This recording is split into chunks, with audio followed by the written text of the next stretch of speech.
But the truth is that God's answer to any sin is never more sin. There's an argument we often hear, and it's an argument in favor of abortion.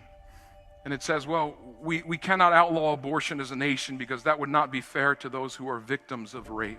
And the truth is, when you begin that conversation, you need to understand that only a very small percentage of abortions are sought for reasons of rape or incest. In fact, according to a study from the Pro-Abortion Rights Guttmacher Institute, only about 1% of abortions are sought for reasons of rape, and less than 0.5% of abortions are sought for reasons of incest. Whatever the number is, our culture still asks the same question.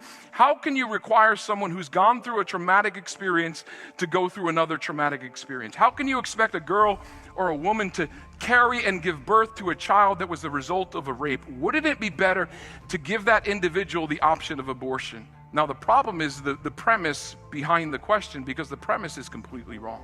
It's the premise that abortion is an answer.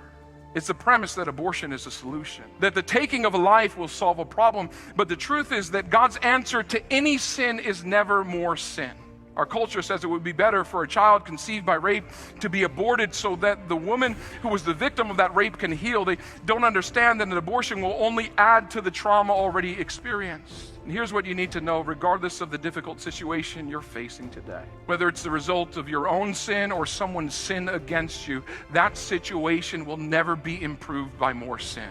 But when you take that situation and you give it to the Lord and you submit it to His will and His direction going forward, He can redeem whatever situation you find yourself in today. If He did it for Judah, if He can do it for Tamar, He can do it for you.